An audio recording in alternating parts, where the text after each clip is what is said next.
I'm here to talk about virtual reality and spherical video in the context of teaching, teacher development, and using these technologies with students. And if you think about it, the 20th century has often been branded as the age of the image. You know, the rise of the image and the dominance of the image in everything that we do in every part of our lives. 20th century was also about the rise of information and access to information. But the 21st century is slightly different. The 21st century is much more about interaction than it is about access to information. It's about doing things. And Eric Zimmerman, in his 2013 manifesto, actually described the 21st century as the ludic century, or the playful century. And so this is the century where interaction comes to the fore.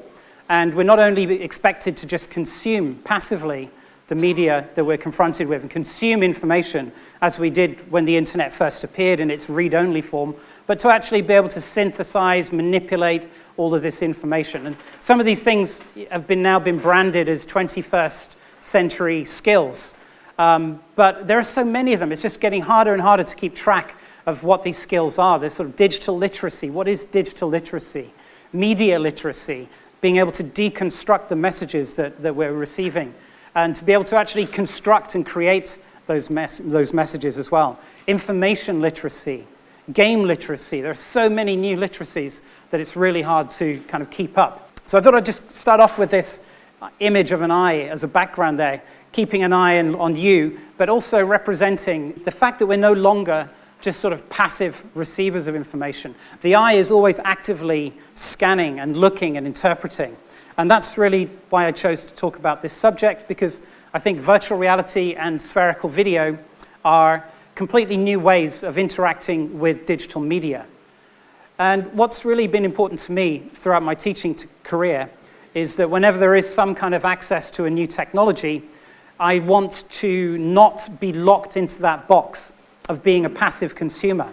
I want to actually be able to take control of that media and use it to do things with my students, to create things, to teach my students to take control of that media and not become digital consumers, become digital creators. So why virtual reality? Well, from a theoretical perspective, there's lots and lots of pedagogical theories to support the use of interactive media. And I think that situating, contextualizing learning is one of the biggest strengths of virtual reality.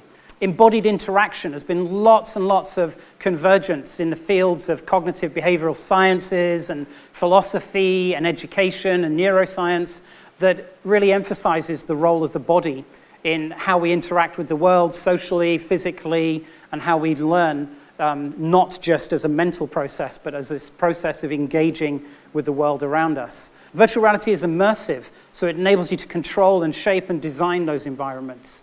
You're active in virtual reality. Now, if you think of the 20th century being dominated by the novel and by cinema, then when you look at virtual reality, you have control over the camera. You are the director of your own film. So if you watch a movie, the director has total control over what you see at any particular moment in time. With virtual reality, you're actively turning, swiveling, looking around in all different directions, and you have control over that. So you're already actively engaged in the world, or the digital world around you. Also tying into the ideas of experiential learning and spatial affordance. Now, are you familiar with the term affordance? It's been used a lot in the last sort of 5 or 10 years. That's a term I'll come back to in a minute. But virtual reality and digital games as well are probably the most spatial form of media that we currently have available to us. Now, again, just to highlight a few of the thinkers that I'm really interested in, and the thinkers that I'm trying to combine, sort of ideas from all of these different people. So we've got Heidegger, we've got sort of 20th century phenomenological philosophy over there. You've got J.J. Gibson, who actually coins the term affordance, talking about the opportunities for social interaction and physical interaction with the world around us. Henri Lefebvre, Antonio Damasio, the neuroscientist, and then some other speakers and thinkers like John Dewey, who I'm sure you've all heard of, who emphasized the place of experience and hands-on learning in the way that we interact with the world around us and absorb information, and engaging different parts of the body. There are other people as well, like Lakoff and Johnson, fantastic book, Metaphors We Live By, which talks about how language is fundamentally rooted in metaphor, which is based on the physical world around us. We've got Benjamin Bergen, his fantastic book about the embodied simulation hypothesis, and I can't really... Paul Dorish, who's written a fantastic book about human-computer interaction, and he actually draws on all of these different thinkers to come up with his ideas of how they're relevant today in the ways that we interact with technology. Now, one of the things that virtual reality has been criticized for is the fact that it's quite an isolating experience. And that's quite easy to see. I mean, you put on one of these, and suddenly, magically, you're transported somewhere else. But that means you're not currently present in the place where your physical body is. And so virtual reality has been somewhat criticized for being this isolating experience, perhaps in contrast to technologies like augmented reality, which are blending digital information with the physical world. Augmented reality is sealing you off in this completely digital environment. Google has gone some way to kind of rectifying that. They've got a fantastic free app that you can download called Google Expeditions, and it's probably the most obvious case scenario for virtual reality, isn't it? Take your students on a virtual field trip. That's probably the first idea you would have as a teacher, is that, oh, I can take them to the pyramids, I can take them to the rainforest, and use virtual reality to take them places they couldn't possibly go physically. What's good about Google Expedition is that the teacher doesn't have to wear the virtual reality headset. It's the students, and the teacher can actually observe where the students are looking in that digital environment. So they get little arrows and icons showing where they're looking, and you can touch something in the environment, and it will direct the student's attention to focus on that particular thing. You can have all your teaching notes there on the side, and it is a little bit more interactive. It's also quite inexpensive. The Google Cardboard, which just costs a few dollars, fold it together. It's got a couple of perspex lenses. That's the cheap part. The expensive technology is in your 600, 700 pound smartphone that you have to pop inside it in order to get it to work. So there are these issues of deployment. The cardboard's cheap, the technology is expensive, but then what about the physical space and the physical classroom around you? How practical is it to actually set this up, and what are the logistics of that? I mean, those are issues I'll come back to a little bit later. So you pop your phone in, you get this stereoscopic view, one for the left eye, one for the right eye, and the Google Cardboard uses the phone's internal sensors to adjust the viewpoint that you're looking at. So it's got gyroscopes inside it. If you look left, the image moves left, and so on and so forth. Have you tried? Has anybody actually tried this? And no, yes, no, yes, no. There's about 50-50 in there. So this is probably the lowest entry point into virtual reality. And they've got a whole host of free lessons that you can download within the app on all different subjects. Very good for CLIL classes. If you've got a particular subject that you'd like to teach through English, then they have some very nice materials. And there are actually partnerships with them so you can create your own bespoke content. In practice, this is what you might get in a classroom. Students wandering around. There are certain dangers to that. One of the things is that you see people actually walking around, bumping into things. They don't realize that with spherical video, there's no point in moving. You can look around in 360 degrees, but if you see something in front of you, as you walk towards it, the distance always remains the same. So you can't walk through a door. But it is a way of breaking out of that isolation of the experience, because they can still hear the teacher's voice, they can still hear each other, and you can use this for a short 5-minute session and then get them doing something where they are face-to-face and interacting with each other. So virtual reality really interests me, but I would make a distinction between true virtual reality and spatial spherical video. Spherical video is a lot simpler. Basically, they film something with a camera that has 360-degree lenses, or two 180-degree lenses, and then that becomes a sphere that you can look around in, but you can't move within it. Virtual reality is mostly CGI, so it's computer graphics, And that is something that if you have more expensive technology, enables true interaction. You can move through it. If you duck, your character ducks, you can hide behind things, and you can even use controllers to pick up and manipulate objects within that digital environment. But in terms of what we can do, as teachers, probably most of you are not computer graphics experts with huge budgets on your hands, but you may have a budget to buy what is now a relatively inexpensive 360-degree camera. There are lots of consumer cameras now entering the market, and that puts the tool of spherical video and VR into the hands of teachers or into the hands of schools. So I became interested in what we could do with this technology. A couple of years ago, I bought one of the first cameras that came out on the market and started doing some experiments. I was doing some CELTA training at the time, and I was teaching them about the use of technology in the classroom. And a lot of these trainees had only just started their practice, so they were teaching for 20 minutes at a time, and then they would have an observer in the classroom who would give them feedback. But I thought, well, how about taking the observer out of there, putting a 360-degree camera in the room, and then streaming that content to multiple observers, so that you can have several observers in a different room who are able to look around that room in any direction and see what's going on, rather than having that intimidating presence of being there.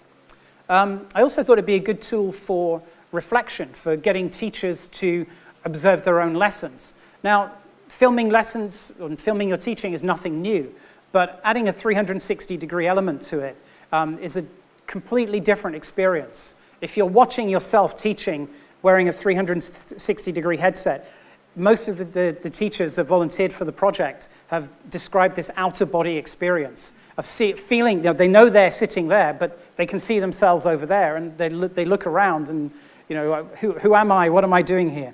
So I started doing these short sessions where I would film trainee teachers as they were getting their first taste in the classroom. Or not?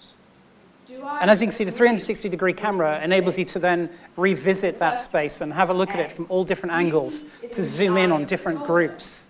And when the teacher re-watches that, it gives them control over who to focus on, what to focus on, to have a look at their own body language, and to have a look at what was going on while their backs were turned.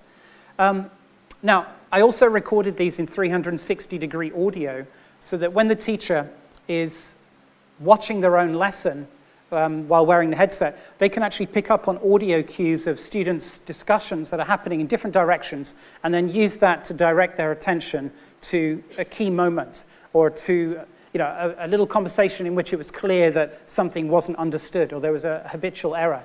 So this is one of my trainees who volunteered for the project. He's currently watching his own class, and I use the TAP protocol, or Think Aloud protocol, to get him to speak aloud as he's re-watching his classroom teaching. So I'm sitting there recording him as he's describing what he notices about his own teaching. Like, oh, I really didn't explain that very well. I really didn't give those instructions clearly. So here's a quick... I didn't put the form on the board, and so they struggled with this bit a bit.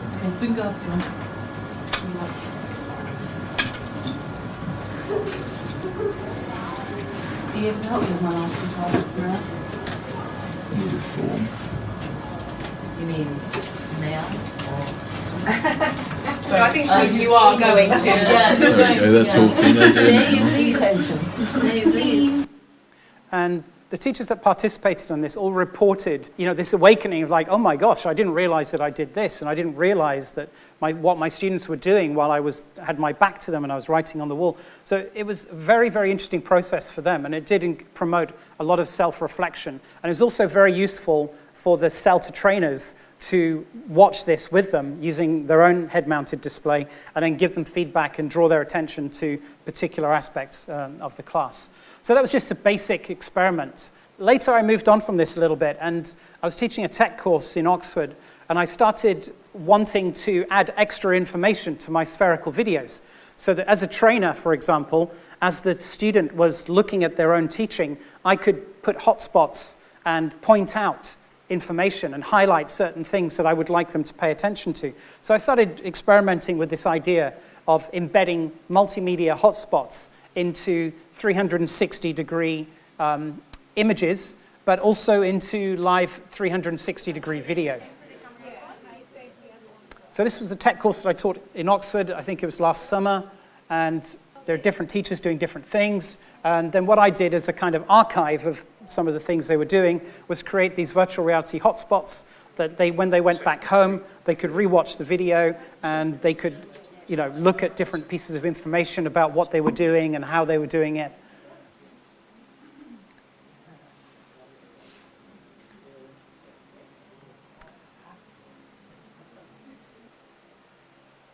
So this again ties into the title of my talk, which was using virtual reality, but also transmedia spherical video. Now, transmedia is typically used in the context of transmedia storytelling, when you've got an overarching narrative, but you want to tell pieces of that story in different ways. So it's a coherent story, but told through different media. Now, at the moment, there was no real story being told here, but in my current role at the university, in Anglia Ruskin, I'm not just working with language teachers, I'm working with teachers from all different subjects. And one of the groups that we're looking at the moment is groups of international students who have to do a very high-stakes examination called the OSCE exam. And this is a clinical exam that they have to fly over. It costs about £1,000, and there's a failure rate of about 50%. Not just because it's very complicated, very skills-based. They have to go through all these different scenarios using these robot patients and things like that. But also in terms of the language, the instructions, and they're being assessed on their communication skills. So what we've started doing now is combining these hotspots to tell different parts of a narrative. And again, this is just using very cheap, off-the-shelf technology and very little in terms of technical knowledge. This is not rocket science. So here's an example of something we did recently at the university.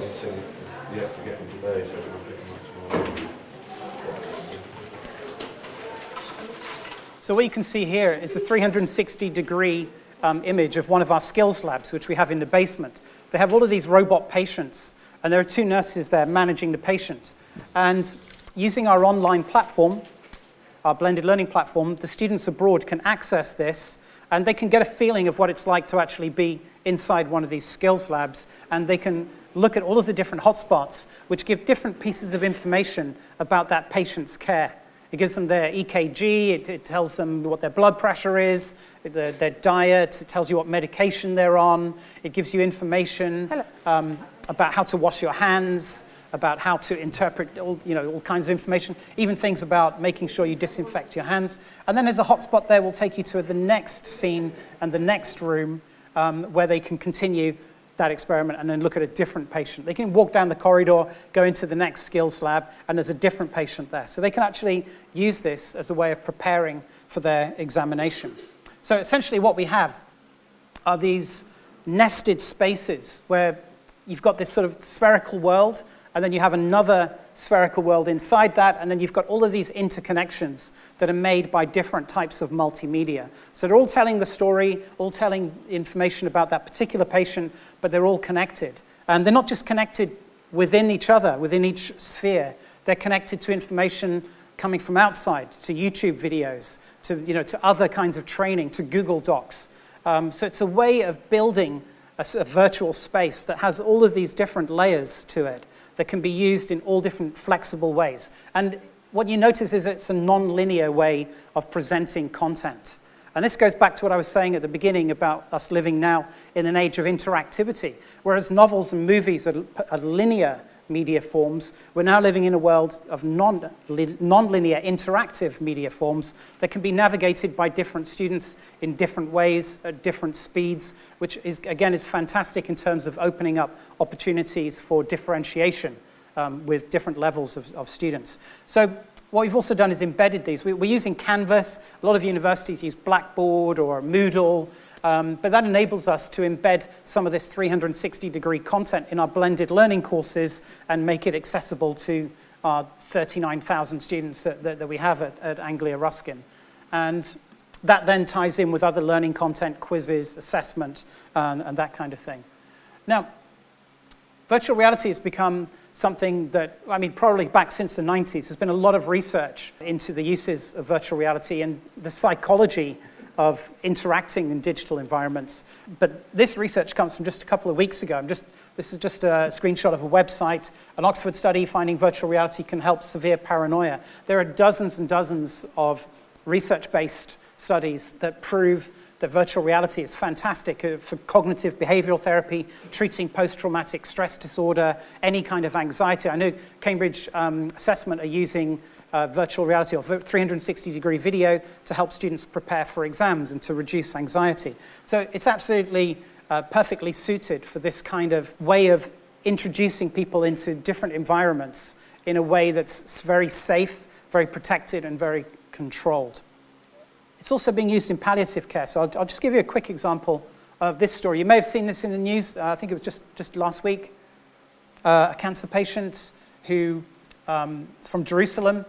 Taking VR even further. Oh, I'll let it speak for itself. This is Royal Trinity Hospice in Clapham. Faced with death, Hollywood would have us believe we tick off everything on our bucket list.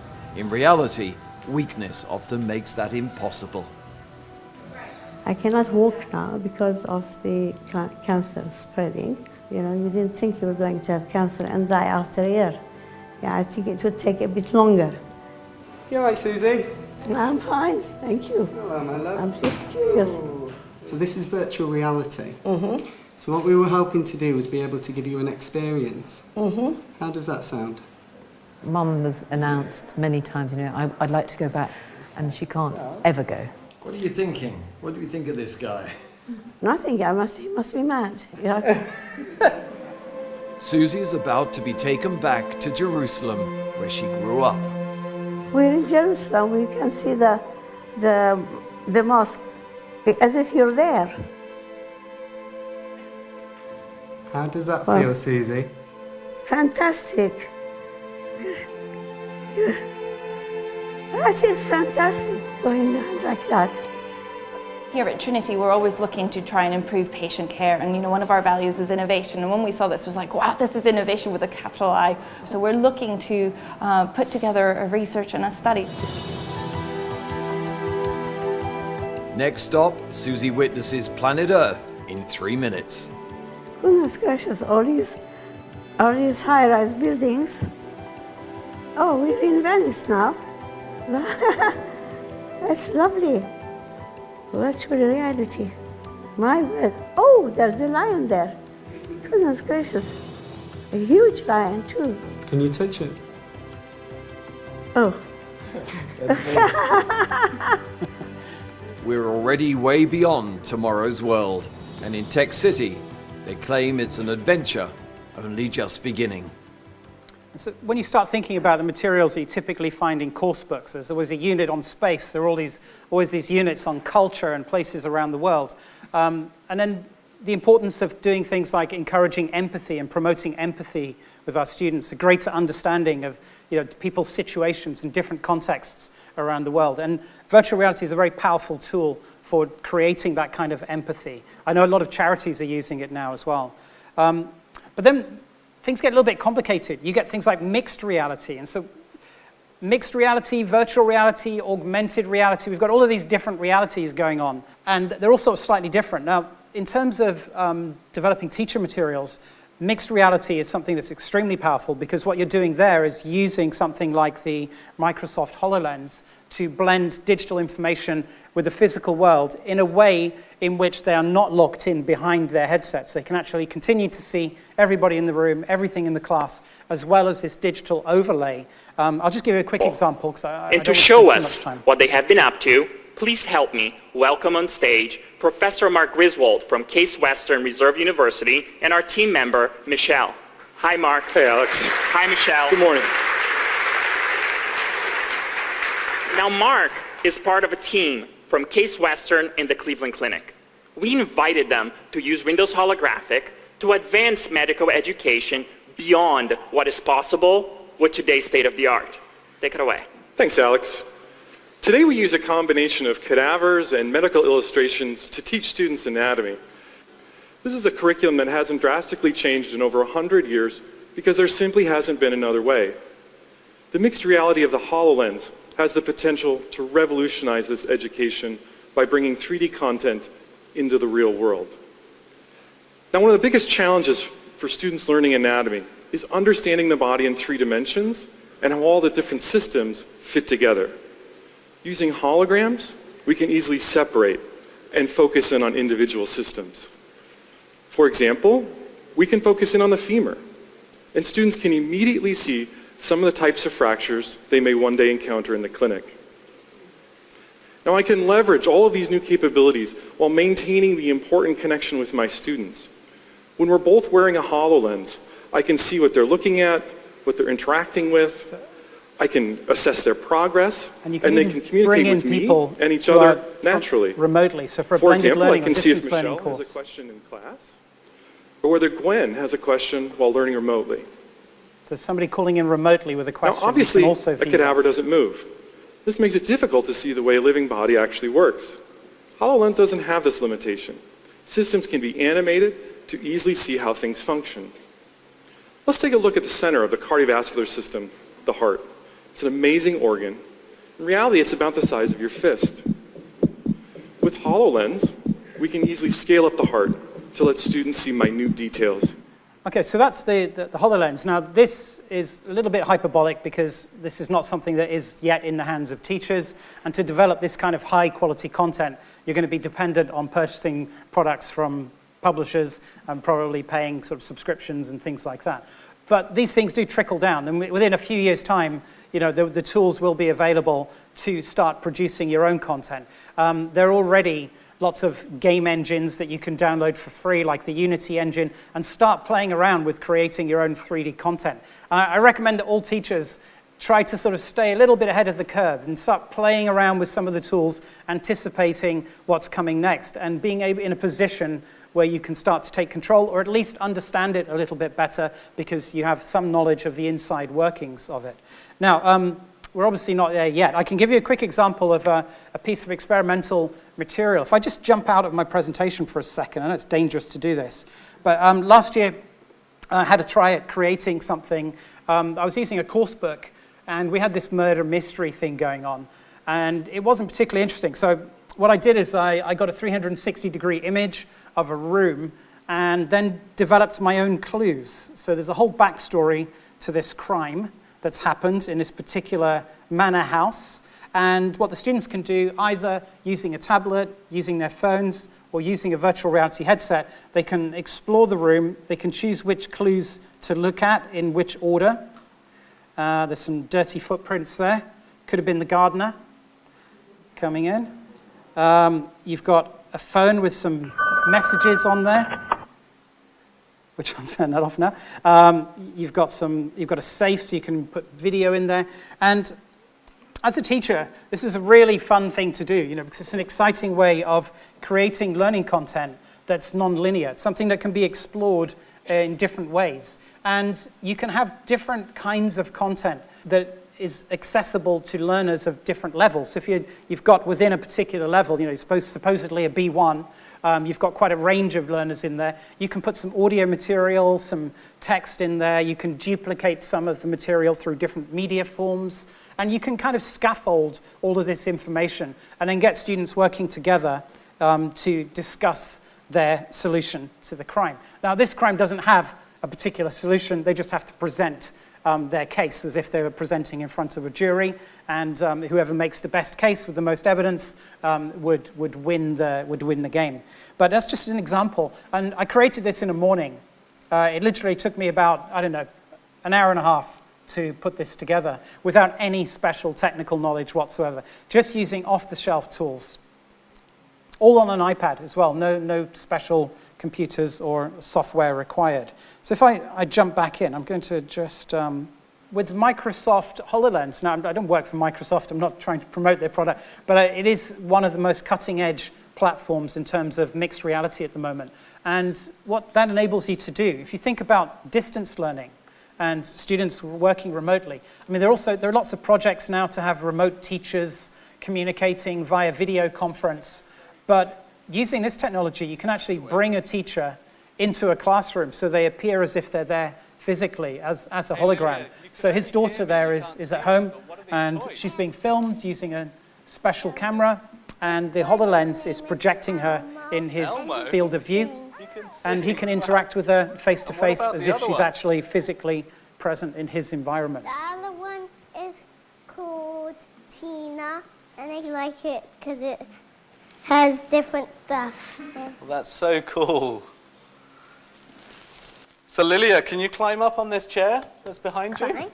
Yeah, climb up. Be very careful. Now I'm going to count to 3 and I want you to jump. 1, 2, 3, jump!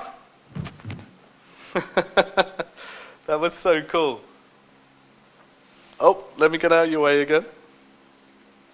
I like you so much. I love you too. Come home soon. I'll be home very soon. Bye-bye. Now, in that example, we were demonstrating live 3D capture. But our system is capable of another thing. We can actually record and play back that entire session. Now, this is almost like reversing through time. And if I wear my HoloLens device, it's almost like walking into a living memory that I can see through another pair of eyes. These are the photos from all of the these future. different perspectives. And because this is 3D content, we can miniaturize it onto this coffee table and experience it in a more convenient manner. And this becomes a magical way of experiencing these live captured memories. Okay, so far I've only talked about image and what you can see and what you can touch. One of the biggest features of these 360-degree immersive worlds is sound. And one of the things developers were actually quite slow to catch on to was that sound is just as important as image in terms of immersion. Now, if you're in a 360-degree environment and you hear a sound coming from something over there and you turn your head, what will happen is the sound will keep moving, as you rotate your head. But what you want, in fact, is that sound to be fixed to a particular point. So if it was a ticking clock, when I turn my head, I want the sound to still be coming from my left ear now instead of my right ear. And that's what we call acoustic immersion. And acoustic immersion is extremely important, not just in virtual worlds. I mean, it's something I've been experimenting with normal audio for using in my classes, is recording things in a 360-degree way so that they can identify where sounds are coming from. And it tricks your brain into feeling as though you're present in that particular location. And in order to do that, there are all sorts of new technologies that are starting to be used. This, for example, is a microphone. It looks like something out of a horror movie, but it's a special microphone that is used for recording what they call ambisonic audio that works with 360-degree content. And the reason it has ears on it, I mean, there's this one as well, a little bit cheaper, is because the shape of your ear actually affects the way that sound, enters your brain. So as a sound wave breaks, you've got this cranial occlusion where the sound wave breaks over your skull, arrives a little bit later, and that gives you some directionality, but the actual shape of your ear affects the way that your brain interprets the sound as well. And now a lot of developers are starting to get to get the idea, and they're starting to incorporate 360-degree sound, whether that's binaural or ambisonic, into their learning content. And this is something that, as a teacher, I've been starting to do myself. You can get some cheap binaural microphones, you can pop them in your ears, you can interview someone or go to a particular place and record the soundscape using 360 degrees. Now, in terms of virtual reality viewing, there are quite a few different products on the market at the moment that teachers can experiment with. These are all the high-end ones. You've got the HTC Vive, you've got the Oculus Rift on the left, and more recently the PlayStation VR. And to go with those, you've got your haptic controllers, which now we've got sound, we've got 360-degree audio, we want to bring in touch and have that extra channel of information coming through. And these are kind of a little bit clumsy at the moment. They look a little bit strange, but I've seen some experiments of people using infrared scanners to kind of monitor hand movements and be able to reach out and pick things up in a virtual environment. And when you try virtual reality, one of the first things that you'll probably find yourself doing is you see people doing that all the time. It looks really funny if you're not wearing a headset. You see people kind of extending, trying to reach things. And then at the lower end, for about £13, you can get one of these. They sell them on the internet, pop your phone in. It's a little bit more robust than the Google Cardboard. And this is what I use in my teacher training and I use with my students for accessing virtual reality content. £13.95 on Amazon, quite sturdy. And if you're interested in augmented reality, Apple has just announced an AR kit for developers. There's going to be lots more augmented reality content around come September. This also enables you to remove the front cover and have pass-through for the camera, so you can integrate augmented reality content as well. Now, I've got about 13 minutes left. So in terms of cameras, I'm going to show you the camera that I use and then show you all of the more expensive options. So you've got your basic Samsung Gear 360, it's just been updated. All of these cameras in the top row I'm going to show you now are around the $150 to $200 mark. It's not much difference between $1 and £1 now, so I'll give you a ballpark figure. The LG 360, that's the camera I currently use as a hobby. It's always in my bag, ready to use. I'll take a picture of you in 360 degrees in a minute. And then you've got the Ricoh Theta 360. If you want to spend a little bit more money, you've got a nice director of studies in your school, you could get the Nokia Ozo. That comes in at, that's pocket money, it's about £35,000. At the university, we're using one of these. This is around £700, £800. They've just entered the market. What's good about this camera is that it has 8 lenses, or 8 cameras, and 2 on each side. So it's actually recording not just spherical video, but it's recording 3-dimensional spherical video. In the way that your eyes see slightly different viewpoints, it's combining those two to create more depth in the image.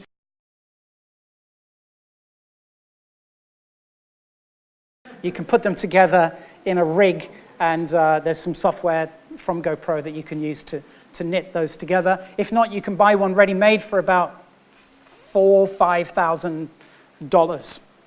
Glasses, 360-degree glasses. Now, already you can get Snapchat glasses, or is it Snapchat or Instagram? The ones that just came out in the UK last week. But they're selling some cameras that, some glasses that just have a camera on them that you can wear. They look like ordinary sunglasses, but you can take photographs. This product has just been on Kickstarter. It's already got 350% of the funding that it actually needed. So it's going to be entering the market by the end of the year. And this records HD 360-degree video just as you're walking around. So if you think about it, it gives learners a first-person perspective. So imagine walking around in the streets of a different country and all of the language and all of the different things that you can see, and then putting on a pair of glasses and be able to relive that. If you've got a bit more change in your pocket, you may want to purchase the Jaunt VR camera. Any guesses? Prices? Free? Close. $95,000.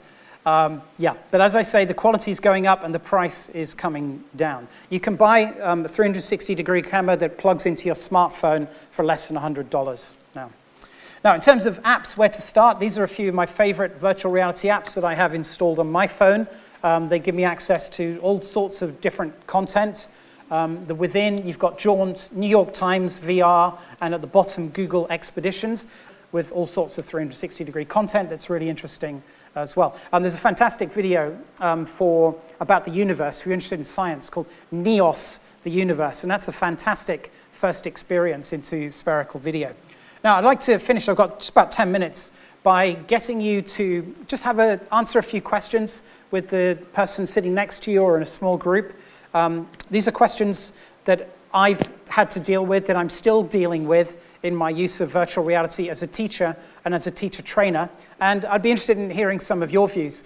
What do you think? Should teachers be expected to learn how to create their own VR content? You say absolutely, yeah.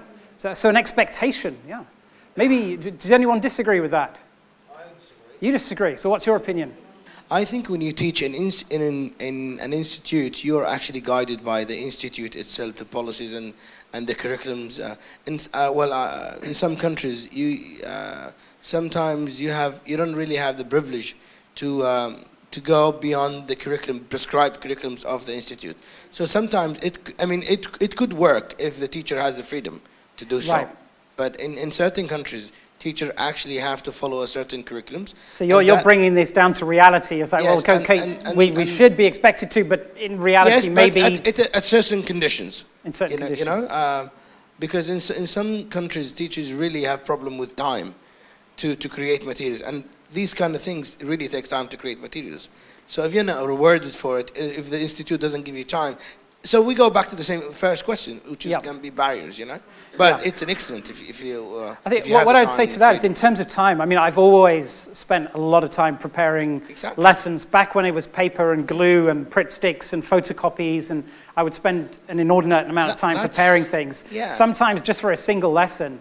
And I would say I don't spend any more time now preparing lessons using digital tools, just because the tools have made things so much easier and so much quicker. And now I think the main difficulty is coming up with new ideas of how to use these tools, because very often you get brand new tools, brand new technologies, and you look at ideas of how to use them, and you're like, well, that's something I was doing with photocopies 20 years ago. The technology's changed, but the actual activity and the design of the activity has remained static over all those years. So I would definitely agree that maybe I wouldn't say that they should be expected, but I would encourage teachers to at least find out how these things are constructed, just as a part of their own CPD, and also part of developing their own digital literacy and the digital literacy of their students. What about are there any pedagogical approaches? Do we need to rethink pedagogy to introduce VR, or can we just adapt our own teaching philosophy? There's somebody at the back. No, but definitely you completely need to change it.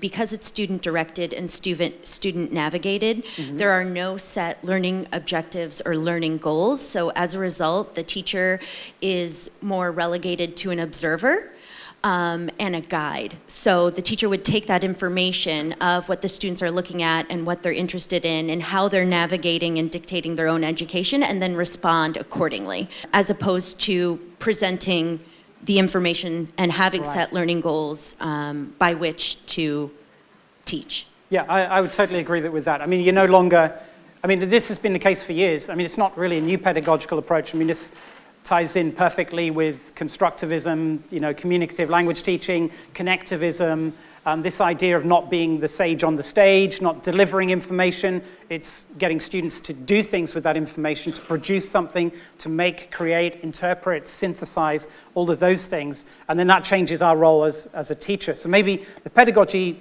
doesn't need to be reinvented, but the role of the teacher maybe needs to be reinterpreted. And okay, just last question, I think. Okay. It's a question. I think it's a matter of design, using technology, design how we use technology in teaching. So at the moment, teaching and then technology, and we try to mix them together, and sometimes it doesn't work.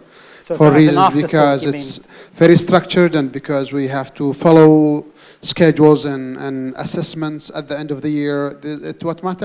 What matters for so many people, what matters for parents, what matters for policymakers is, tell me by the end of the year, have they succeeded, have they passed?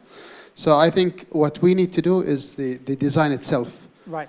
Design of use technology in teaching, and that can be a bit and I really hear what you're saying. I've worked in many environments that were very negative in terms of technology. It discouraged it, that had these very tight programs that you had to stick to. What I would say is that then the skill as the teacher becomes looking for these gaps where you can find to be creative and to, there's always people about thinking outside the box. Well, if you're in a box, you've got to think inside that box and look for opportunities to be creative and to use tools and appropriate them in that way. So I would just like to finish by saying, I've got 4 or 5 seconds left, that I think that in this 21st century, in this century of interactivity, I think that we really need to take control of the tools that we use in the classroom, to learn how they work, how they're used to construct media, be able to deconstruct media, and to be able to take control of them so we're not locked into this box of being consumer teachers, but we're actually active creators using these tools with our students and getting our students to create alongside us. So anyway, on that note, thank you very much. Thanks. Cheers.